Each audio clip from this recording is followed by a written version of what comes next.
तो यहाँ पे ये जो 1/4 स्पून जो डिटर्जेंट है वो आपका लेस अमाउंट है, वो यहाँ पे क्या बिहेव करेगा, एक स्ट्रॉन्ग इलेक्ट्रोलाइट की तरह बिहेव करेगा आपका। अगर यही जो बकेट है आपके पास उसके जो अमाउंट वाटर है उसी में अगर हम क्या करें 3 या 4 स्पून डिटर्जेंट ले लें तो वो आपका एसोसिएट कोलॉइड की तरह क्या करेगा बेटा, बिहेव करेगा। ठीक है, तो यहाँ पे इसकी डेफिनेशन बनाते हैं एसोसिएट कोलॉइड्स की। तो एसोसिएट कोलॉइड क्या होंगे कि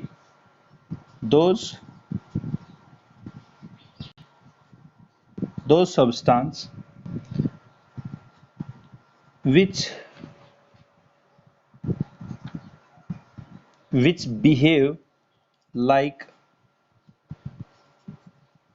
strong electrolyte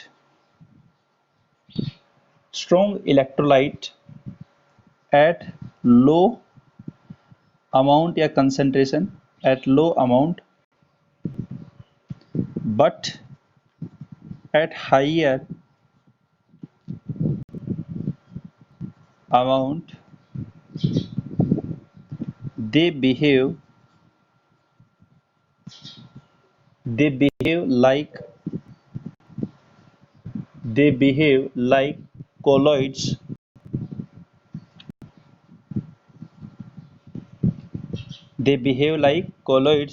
due to formation of aggregates। मतलब यहाँ पे एग्रीगेट होकर आपके मॉलिक्यूल्स बना लेते हैं। These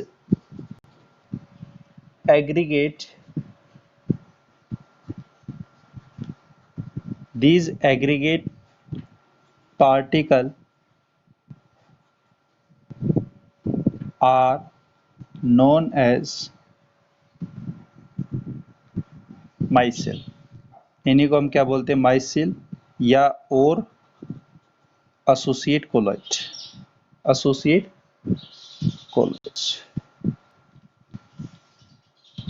लिख दी बेटा डेफिनेशन लिख दिया आपने।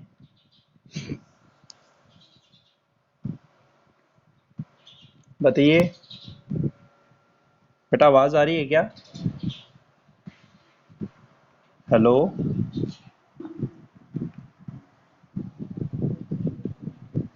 अच्छा ठीक है, लिखो।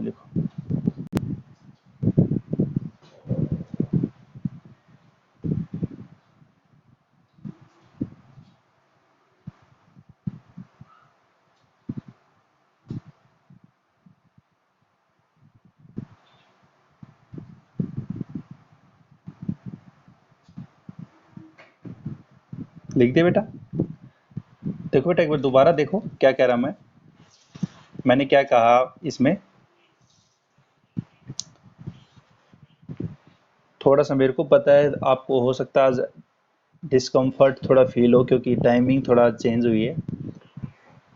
तो थोड़ा एक बार दोबारा मैं आपको बताऊं। देखिए, एसोसिएट कोलॉइड्स मैंने क्या कहा कि कुछ ऐसे सब्सटेंस होते हैं आपके नेचर के अंदर, अगर उनकी अमाउंट क्या हो, कम हो बेटा, तो वो आपके स्ट्रॉन्ग इलेक्ट्रोलाइट की तरह क्या करते हैं, बिहेव करते हैं। ठीक है, उन्हीं की अमाउंट अगर मैं हाई कर दूं तो वे क्या होते हैं, एग्रीगेट कर जाते हैं। यहाँ पे लिखा ना मैं, जैसे यहाँ पे मैंने आपको लिखा कि higher amount they behave like colloids due to formation of aggregate particle हो जाते हैं। दीज एग्रीगेट पार्टिकल्स, और ये जो पार्टिकल्स आपके जो एग्रीगेट हुए हैं उन्हीं को क्या बोलते हैं, माइसिल। और जो सॉल्यूशन आपका बना है वो आपके क्या है, आपके एसोसिएट कोलॉइड्स हैं। तो ये अमाउंट जैसे ही उसकी हाई होगी तो वो आपके क्या बनाते हैं, एसोसिएट कोलॉइड या माइसिल बनाते हैं। जैसे मैंने एक एग्जांपल लिया कि आपके पास सपोज कीजिए एक बकेट है, उसके अंदर आपने पानी डाल दिया और उसमें आपने डिटर्जेंट थोड़ी सी कम अमाउंट में डाला। मैंने अमाउंट ले ली, सपोज कीजिए आपका 1/4 स्पून आपका डिटर्जेंट है। ये जो नॉर्मल स्पून होती है आपके घर पे जो अपन यूज करते हैं कुकिंग में वो आपका, इसी में अगर अपन अमाउंट क्या डाल दें, डिटर्जेंट की स्पून जो आपकी 3 या 4 अपन डिटर्जेंट डाल दें तो उसमें अपने क्या बन जाते हैं, फ्रोथ बन जाते हैं। तो फ्रोथ के साथ साथ जो आपका एग्रीगेट जो आपका सॉल्यूशन बना है उस सॉल्यूशन को हम क्या बोलते हैं, माइसिल या एसोसिएट कोलॉइड्स बोलते हैं। यही चीज जो है मैंने लैंग्वेज की फॉर्म में नीचे लिखी है। ठीक है, लैंग्वेज की फॉर्म मैंने ये नीचे लिख दी बेटा।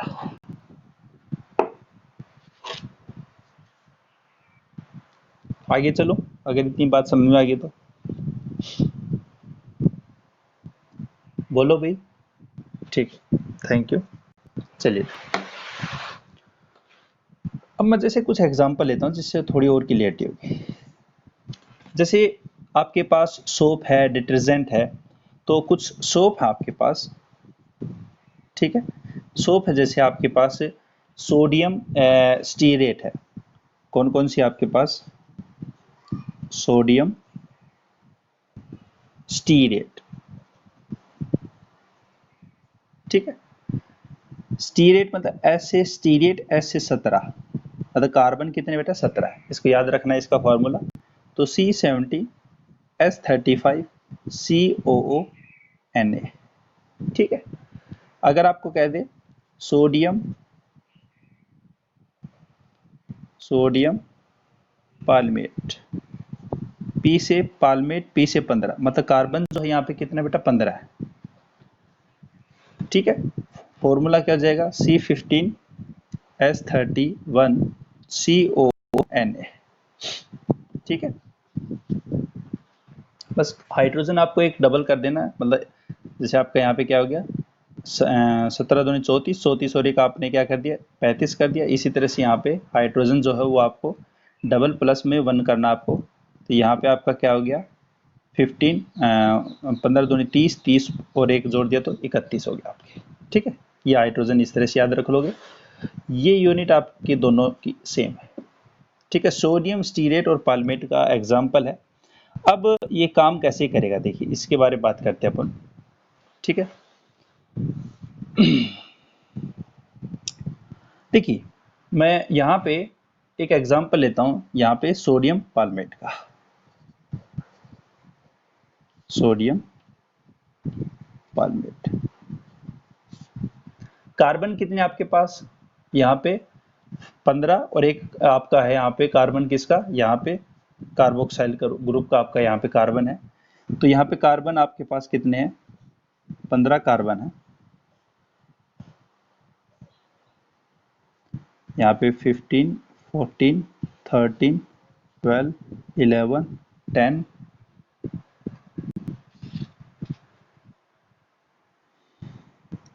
9 और 8, 7, 6, 5, 4, 3 और 2, ये आपका 1, ठीक है। 15 तो ये होगी बेटा आपके 15 कार्बन। तो अब ये और जोड़ना आपको, तो ये आपका C डबल बॉन्ड OONA, ये इसका स्ट्रक्चर बनेगा। सोडियम पालमेट का स्ट्रक्चर ये बनेगा। देखिए 15 कार्बन आपके पास, तो 15 कार्बन तो आपकी ये चेन होगी यहाँ तक, यहाँ से लेके, ठीक है। और ये आपका है, ये वाला जो है, ये वाला हिस्सा जिसको अपन क्या बोलेंगे? हेड बोलेंगे। ये वाला ये हो गया, ठीक है। और ये जो इतना हिस्सा है ये आपका ये टेल है। तो इतनी जो ये आपका, इसको बोलते हैं बेटा टेल और इसको बोलते हैं हेड। हम इधर बार बार इसी स्ट्रक्चर को रिपीट नहीं करते, हम क्या करते हैं इसको शॉर्ट फॉर्म में कुछ ऐसा दिखा देते हैं। ये आपका क्या हो जाएगा? हेड हो जाएगा, ठीक है। सोडियम कार्बोक्सिक का ये आपका ग्रुप होता है CONA का, ठीक है। छोटे छोटे आपके क्वेश्चन पूछे जाते हैं कि हेड जो वो किससे बना होता है आपका, इसको बोलते हैं सोडियम कार्बोक्साइल ग्रुप, ठीक है। सोडियम कार्बोक्साइल ग्रुप आपका, और ये आपका क्या है? टेल है। टेल जो है वो आपका किससे बना बेटा? ये आपका हाइड्रोकार्बन से बना है, ठीक है। टेल आपका हाइड्रोकार्बन से बना है। कार्बोक्सिल ग्रुप आपका, हाइड्रोकार्बन आपका कैसा होता है बेटा? नॉन पोलर होता है। कार्बोक्सिल ग्रुप है भाई, कार्बोक्सिलिक ग्रुप है, तो यहाँ पे नेगेटिव होगा, यहाँ पे पॉजिटिव होगा, इलेक्ट्रोनेगेटिव डिफरेंस होगा आपका। तो कार्बोक्सिल ग्रुप जो है आपका, ये आपका पोलर होता है, मतलब हेड आपका पोलर नेचर का है। ठीक है, तो आपका यहाँ पे ये हेड जो है ये आपका कैसा है, पोलर नेचर का है। ठीक है, और ये जो आपका टेल है ये आपका कैसा है बेटा, नॉन पोलर नेचर। बताओ मेरे को इतनी सी बात एक बार, फिर मैं आगे चलता हूँ। सोडियम पाल्मेट का जो स्ट्रक्चर है वो आपका कुछ यहाँ पे मैंने बताया है, इसको स्ट्रक्चर लिख दिया और समझ में आ गया तो मेरे को बताओ।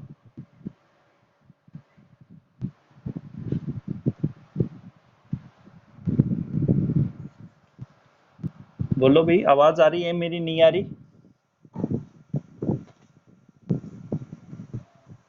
ठीक, ये उतार दिया आपने? बोलो। ठीक है, देखिए अब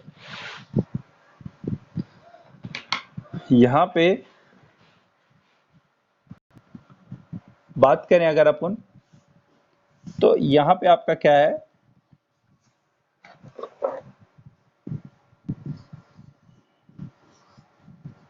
ये आपका क्या है, हेड है, ये आपका टेल था। हेड कैसा है, पोलर, टेल कैसा है, नॉन पोलर है। ठीक है, अब यहाँ पे हम जो बात करेंगे वो क्लीनिंग एक्शन ऑफ सोप या डिटर्जेंट की जो भी बात करेंगे यहाँ पे, तो यहाँ पे आपका कैसे काम करेगा आपका यहाँ पे क्लीनिंग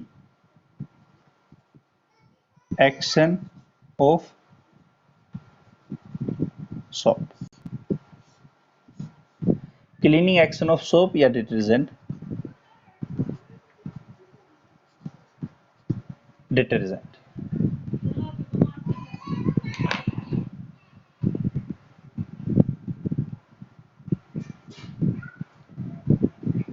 ठीक है बेटा, तो यहाँ पे देखिए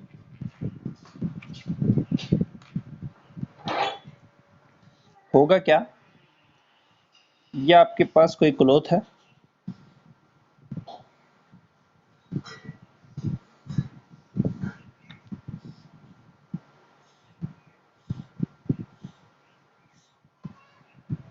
ठीक है, और इसमें आपका क्या है, डर्ट है। डर्ट क्या है, मैल। मैल किससे भई, ये आपका डस्ट से, और प्लस में आपके ऑयल। जो आपका सीबम ग्लैंड होती है आपकी, ऑयल जो सीक्रेट करती है ह्यूमन बीइंग के अंदर, वो ऑयल आपका कैसा है, यहाँ पे ऑयल और आपका यहाँ पे डस्ट मिलके डर्ट बनाता है।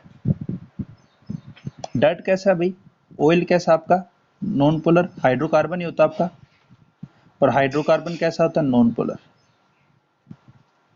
मैंने क्या बोला बेटा, डर्ट जो है वो आपका डस्ट और ऑयल से बना है, और ऑयल आपका हाइड्रोकार्बन होता है, और आपका यहाँ पे डर्ट एक तरीके से आपका नॉन पोलर हुआ। अब हम क्या करते हैं, जब क्लॉथ को वॉश करते हैं तो हम इसको पानी के अंदर डिप करते हैं, तो इसके सराउंडिंग में क्या आपका वाटर है। ठीक है, और वाटर के अंदर हम क्या करते हैं, यहाँ पे सोप या डिटर्जेंट ऐड करते हैं। तो यहाँ पे जो भी सोप डालेंगे, डिटर्जेंट डालेंगे, तो यहाँ पे आपके पास होगा क्या बेटा, कि जो सोप है उसका हेड पार्ट है एक, और एक आपका टेल पार्ट है। हेड आपका कैसा है, पोलर पार्ट है, और टेल आपका कैसा है, नॉन पोलर पार्ट है।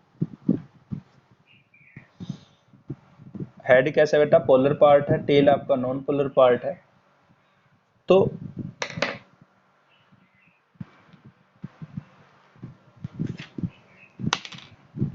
अब क्या होगा बेटा, ये जो आपका डर्ट है, इस डर्ट से आपका नॉन पोलर पार्ट आपका क्या हो जाएगा, जुड़ जाएगा। नॉन पोलर पार्ट कौन सा, टेल वाला, तो टेल आपका क्या करेगा, इससे जुड़ जाएगा।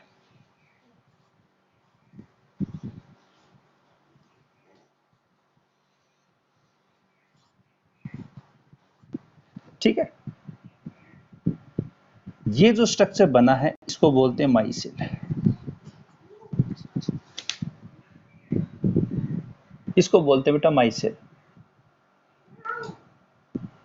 ठीक है, ये जो स्ट्रक्चर बना है आपका माइसिल बना है, क्योंकि यहाँ पे एग्रीगेट हो चुके हैं पार्टिकल्स, और एग्रीगेट हो के आपका क्या बना रहे हैं, माइसिल बना रहे हैं। ठीक है, तो यहाँ पे माइसिल जो हो बेसिकली आपका क्या है, दोनों ही पार्ट है इसमें। एक तो यहाँ पे देखा जाए तो ये आपका जो ऑयल है, डर्ट है, वो आपका नॉन पोलर से जुड़ गया, और वाटर से कौन जुड़ गया, हेड पार्ट जुड़ गया आपका, क्योंकि वाटर आपका इस साइड है, तो आपका हेड जो है वो आपका वाटर की साइड जुड़ चुका है। और जैसे आप इसको मैकेनिकल फोर्स दोगे, जैसे आप इसको क्या करते हो, वॉशिंग मशीन के अंदर आप क्लॉथ को करते हो, तो वॉशिंग मशीन एक बार तो क्लॉकवाइज घूमती है और एक बार क्या करती है आपकी, एंटी क्लॉकवाइज घूमती है, टू एंड फ्रो जिसको बोलते हो आप। वो आपकी फोर्स मिलता है जिससे आपका क्या होता है, ये जो डर्ट है वो आपका निकल जाता है, और दोबारा आप इसको थोड़े से साफ वाटर के अंदर आपको दोबारा क्या करते हो, इसको अंदर डिप करते हो इस क्लॉथ के अंदर, और आपका ये क्या हो जाता है, क्लीन हो जाता है। ठीक है, ये आपका क्लीनिंग एक्शन क्या है बेटा, सोप है। अब यहाँ पे अब होता क्या बेटा, यहाँ पे कुछ छोटी छोटी डेफिनेशन है। क्या क्या डेफिनेशन है, एक तो यहाँ पे आपकी है जैसे माइसिल, माइसिल्स है, माइसिल आपके क्या है, ठीक है। दूसरी डेफिनेशन यहाँ पे क्या है, C M C, critical micelle concentration. Full form क्या है, क्रिटिकल माइसिल कंसेंट्रेशन।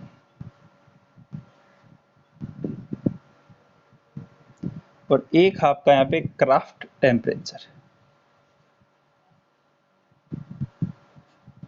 ठीक है, इनके बारे में बात करेंगे। पहले आप इस डायग्राम को बताओ मेरे को, ये समझ में आया नहीं आया, जल्दी बता दो एक बार,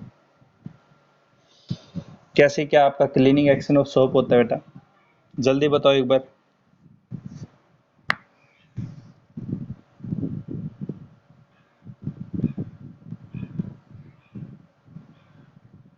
हेलो, बोलो बेटा।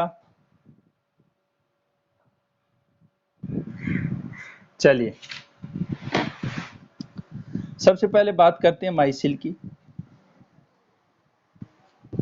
माइसिल आपका क्या है यहाँ पे कि जो आपके मॉलिक्यूल्स हैं, आपके डिटर्जेंट हैं, वो आपके क्या होते हैं, इसमें दोनों ही पार्ट आपके हैं। जो आपके डिटर्जेंट है, सोप है, उसमें आपका लाइयोफिलिक पार्ट भी है, लाइयोफोबिक पार्ट भी है, मतलब हाइड्रोफिलिक पार्ट और हाइड्रोफोबिक पार्ट दोनों ही आपके।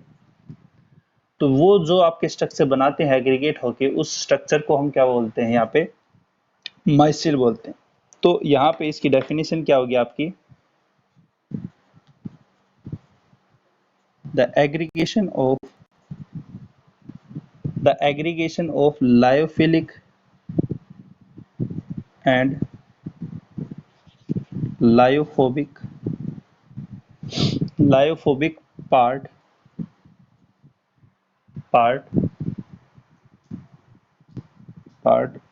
with dirt, एंड लायोफिलिक किससे जुड़ा आपका, सॉरी, लायोफिलिक जुड़ा आपका वाटर के साथ, and dirt respectively, and form a structure which is known as माइसिल। जो स्ट्रक्चर बनाएंगे उसको बोलते हैं बेटा माइसिल।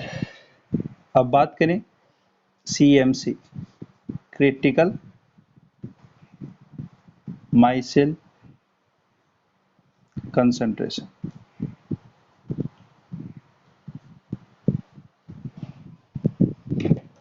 क्रिटिकल माइसिल कंसंट्रेशन है क्या, देखिए एक यहाँ पे सपोज कीजिए आपके पास ये एक बकेट है, ठीक है, और ये बकेट आपके पास यहाँ पे क्या है, वाटर है, और इसके अंदर आप क्या डाल रहे हो, डिटर्जेंट या सोप, जो भी आप ऐड कर रहे हो इसके अंदर। तो यहाँ पे आपका क्या है कि मिनिमम अमाउंट उसके बाद ही आपका क्या बने, झाग बने। मतलब आप अगर देखोगे, आप अगर 2-3 उसके अंदर पार्टिकल्स डालते हो सोप के या डिटर्जेंट के, तो वो आपके क्या होते हैं, उसके अंदर वहां पे कोई झाग नहीं बनते। पर एक पर्टिकुलर अगर कंसंट्रेशन हो जाए, उसके ऊपर वो आपके क्या बना दे, माइसिल बनाना शुरू कर दे, तो वो पर्टिकुलर कंसंट्रेशन जो है वो आपके क्या कहलाती है, क्रिटिकल माइसिल कंसंट्रेशन कहलाती है। मतलब यहाँ पे एक पर्टिकुलर कंसंट्रेशन है, इसके ऊपर ऊपर ही आपके क्या बने, माइसिल बने। क्या बने, माइसिल बने। तो वो आपकी जो कंसंट्रेशन होगी, इसके ऊपर जो आप अगर कंसंट्रेशन आप डालोगे जैसी ही, तो उसको हम क्या बोलते हैं, क्रिटिकल माइसिल कंसंट्रेशन बोलते हैं। ठीक है। तो यहाँ पे अगर इसकी सिंपल सी डेफिनेशन अगर दें, तो क्या होगी आपकी critical micelle concentration, the concentration, मतलब वो कंसंट्रेशन अबाव विच, इसके ऊपर ही आपके क्या बना है, above which micelle will be formed at, at Kraft temperature known as CMC। ठीक है। क्राफ्ट टेम्परेचर वो होता है जहां पे माइसिल आपकी बनती है, उसको हम बोलते हैं क्या, क्राफ्ट टेम्परेचर बोलते हैं।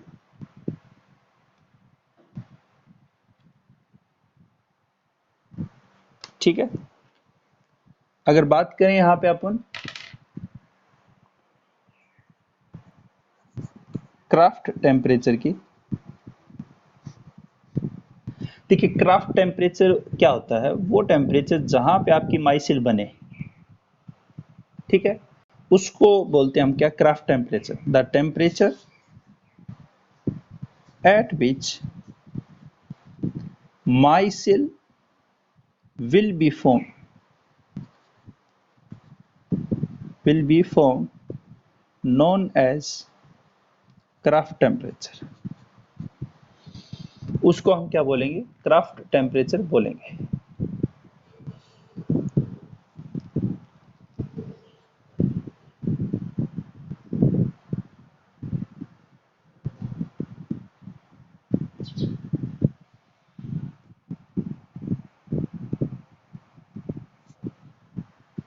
लिख दिया और समझ में आ गया, ये बताओ मेरे को, लिख दो।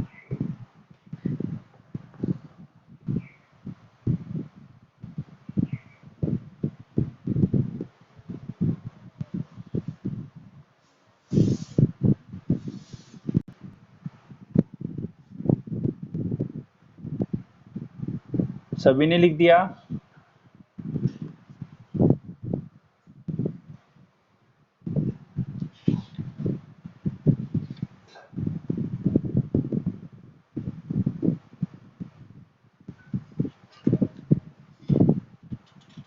और भी हो भाई, बताओ जल्दी।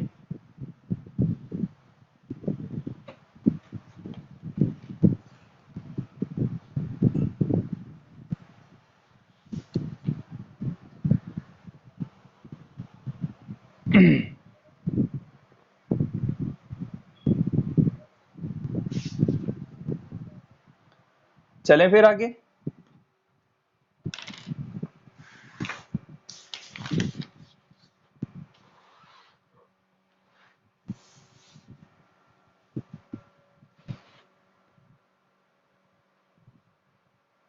देखिए अब बात करते हैं प्रिपरेशन। तो हेडिंग लिखो, प्रिपरेशन ऑफ कोलॉइड्स।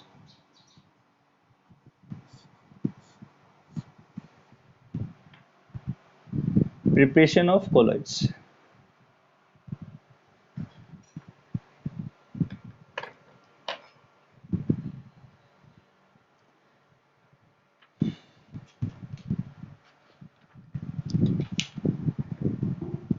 इसमें प्रिपरेशन में एक तो आपका मैकेनिकल डिस्पर्सन होता है।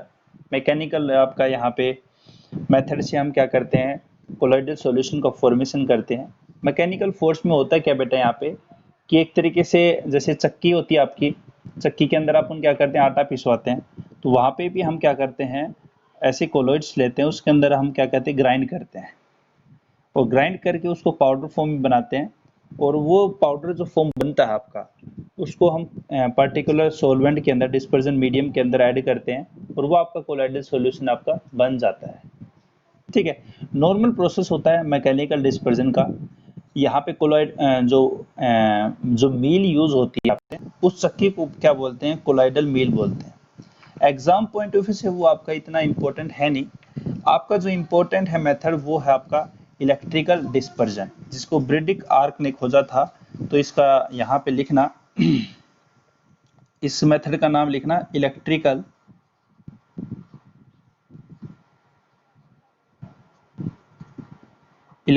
डिस्पर्जन, या इसी को बोलते हैं ब्रिडिक आर्क मेथड। ठीक है, ये इंपॉर्टेंट है आपका ब्रिडिक आर्क मेथड, या इलेक्ट्रिकल डिस्पर्जन जिसको बोलते हैं। देखिए ये मेथड किसके लिए काम में आता है, सबसे पहले तो हम बात करें, जैसे गोल्ड सोल है, प्लेटिनम सोल है आपका, प्लेटिनम सोल है, सिल्वर सोल है, इन सभी सॉल्यूशन सोल को बनाने के लिए, कोलाइडल सोल को बनाने के लिए ये मेथड यूज में होता है। तो सबसे पहले किस किस के लिए काम में आता है, कॉपर, गोल्ड, सिल्वर, प्लेटिनम, ये जो सोल बनते हैं, इनको बनाने के लिए क्या आता है, आपका काम में आता है। सोल क्या था बेटा, सोल बताओगे मेरे को, डिस्पर्स फेज और डिस्पर्स मीडियम क्या था इसमें, बताओ भाई। सोल के अंदर आपका डिस्पर्स फेज और डिस्पर्स मीडियम क्या था,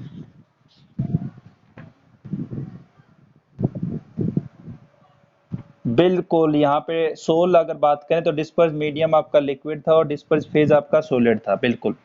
तो डिस्पर्स मीडियम आपका क्या है, लिक्विड है, और फेज क्या है, सॉलिड है। तो बेटा आप खुद देखो, ये जो मेटल है वो सारे के सारे क्या है, सॉलिड ही होंगे, और इनको हम जैसे पुट करेंगे तो यहाँ पे क्या होगा, वो लिक्विड होगा। तो इसीलिए जो सॉल्यूशन बने हैं, जो कोलाइडल सॉल्यूशन बने हैं, इसलिए उनको बोलते हैं सोल।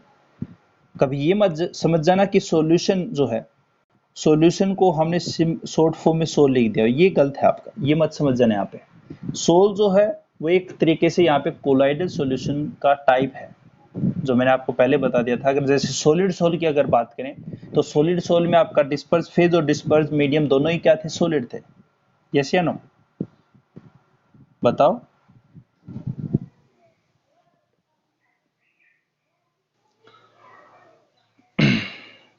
ठीक है,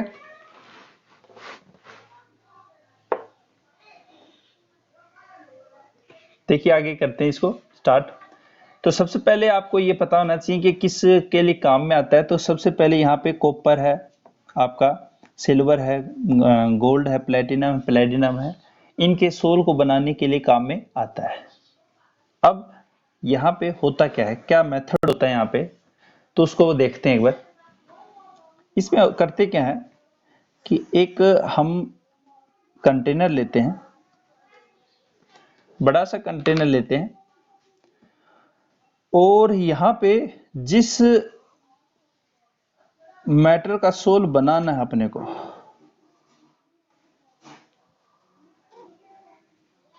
ठीक है, मैटर का सोल बनाना है, उसके रोड ले लेते हैं, और उनको हम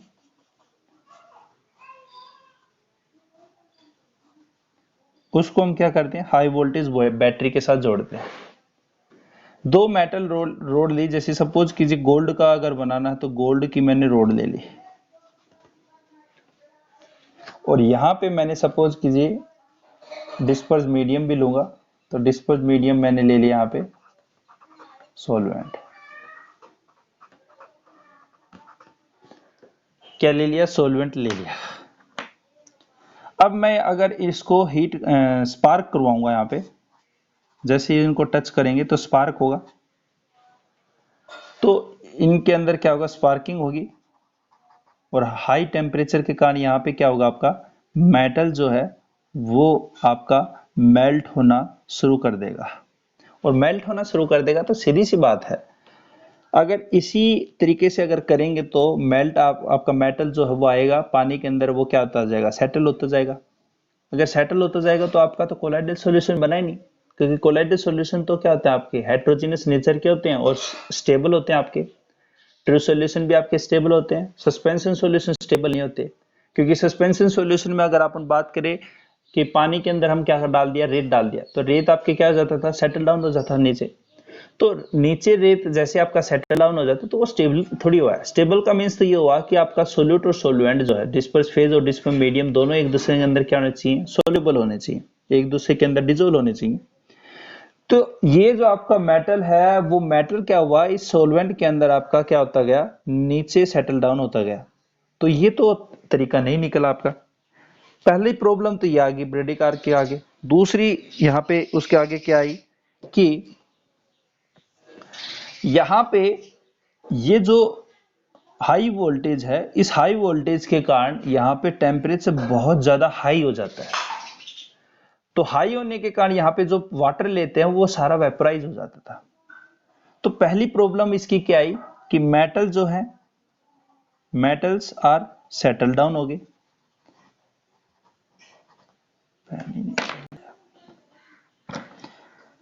दूसरा यहाँ पे प्रॉब्लम क्या है बेटा कि हाई टेम्परेचर के कारण, टेम्परेचर हाई के कारण वाटर जो है वो आपका क्या हो रहा था, वेपराइज हो गया। ये दोनों ही प्रॉब्लम इसके सामने आई। पहली, मेटल सेटल डाउन हो गए। दूसरा, वाटर आपका क्या हो गया, यहाँ पे वेपराइज होने लगा, क्योंकि टेम्परेचर बहुत ज्यादा था। ज्यादा क्यों था, क्योंकि वोल्टेज आपने बहुत ज्यादा ले रखी। ज्यादा वोल्टेज के कारण यहाँ पे टेम्परेचर बहुत ज्यादा हो जाएगा। तो ब्रिडिक ने क्या किया, इस कंटेनर के साइड में एक और कंटेनर लगाया और यहाँ पे उसने क्या किया, आइस क्यूब ले लिए। ठीक है, आइस क्यूब ले लिए, जिसको यहाँ पे हम क्या बोलते हैं, फ्रीजिंग मिक्सर बोल देते हैं। फ्रीजिंग मिक्सर बोल देते हैं। फ्रीजिंग मिक्सर क्या होते हैं बेटा आपके यहाँ पे, इसको टेम्परेचर को क्या रखेंगे, ठंडा रखेंगे, मतलब टेम्परेचर को यहाँ पे कंट्रोल रखेंगे, टेम्परेचर हाई नहीं होने देंगे। तो पहला जो प्रॉब्लम थी उसने कि वाटर आपका वेपोराइज हो रहा था, वो उसने सोल्व आउट कर लिया। दूसरा तरीका अब क्या था कि जो आपका मेटल आ रहा था मोल्टन होके, वो आपका वाटर के अंदर क्या हो रहा था, सेटल डाउन हो रहा था। तो उस प्रॉब्लम को सोल्व आउट कैसे किया उसने, यहाँ पे उसने कुछ स्टेबलाइजर डाल दिए। स्टेबलाइजर क्या डाल दिए, इलेक्ट्रोलाइट्स डाल दिए, जैसे यहाँ पे KOH डाल दिया या NaOH डाल दिया। ठीक है, तो यहाँ पे KOH डालने के कारण, NaOH डालने के कारण यहाँ पे होगा क्या कि यहाँ पे ये जो मेटल्स है और मेटल के सराउंडिंग में ये क्या हो जाते हैं आपके, जैसे सपोज कीजिए यहाँ पे हाइड्रोक्साइड आयन इसके क्या हो गए, जुड़ चुके हैं, और यहाँ पे दूसरा मेटल है उसकी सराउंडिंग में आपके हाइड्रोक्साइड आयन क्या हो गया, आपके जुड़ गए।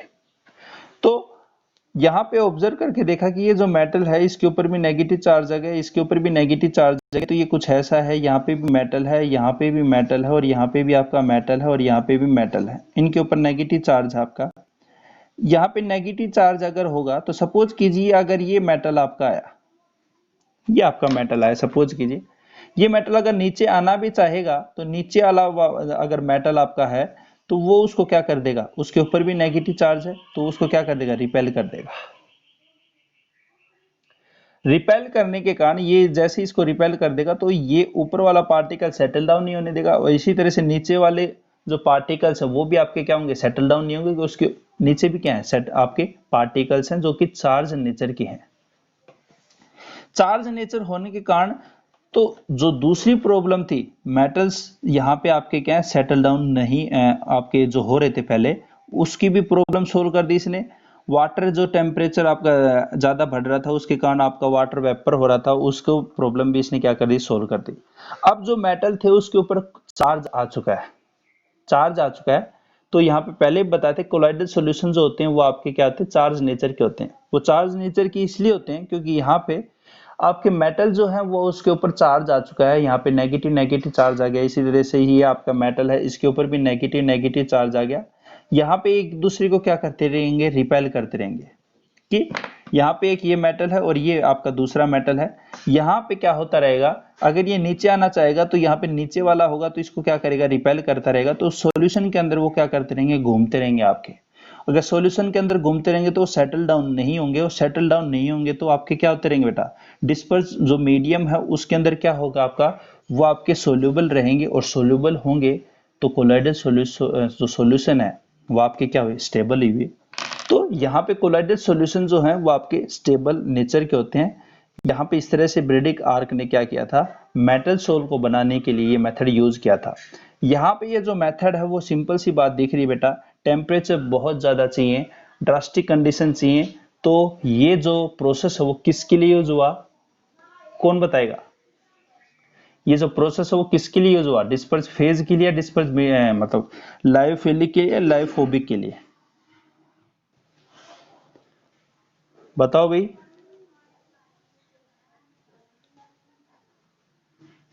ये जो मेथड है वो आपका लायोफिलिक और लायोफोबिक किसके लिए काम में आएगा बेटा?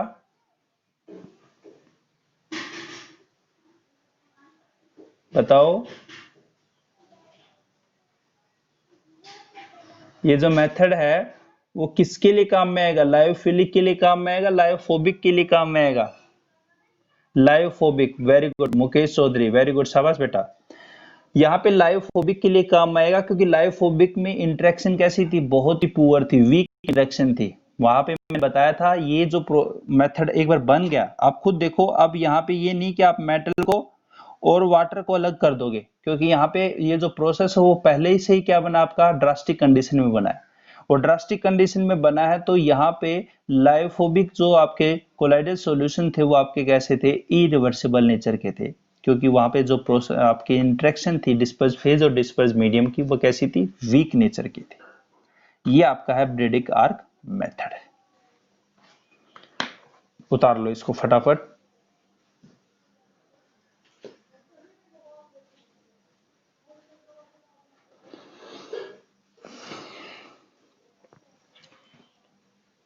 ठीक है बेटा, आज के लिए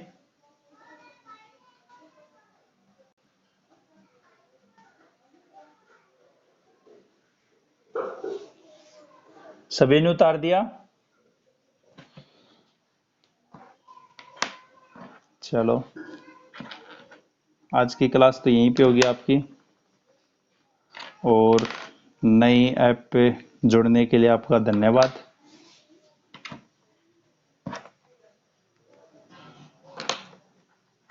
क्या बात होगी, सभी का मूड ऑफ हो रहा है कैसे, घर पे बोर हो गए कैसे भी बैठे बैठे बस? क्या हुआ बेटा, बताओ।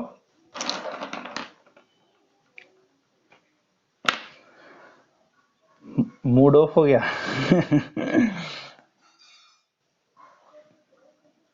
कोई बात नहीं बेटा, होता है, ये यादगार रहेगा आपके लिए कि हम 12th क्लास में होते थे तो ऐसा ऐसा हो गया हमारे साथ, पता है तुम्हें? हैं? यादगार लंबे रहेंगे तुम्हारे।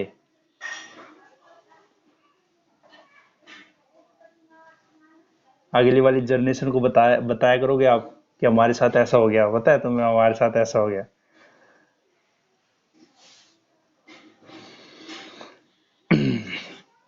हम्म। थोड़ा धैर्य बना के रखो बेटा, तो ऐसे होते रहते हैं, क्या टेंशन है,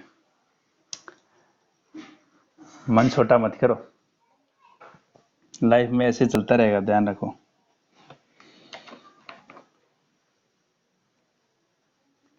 बोर तो हम भी हो रहे हैं ऐसे।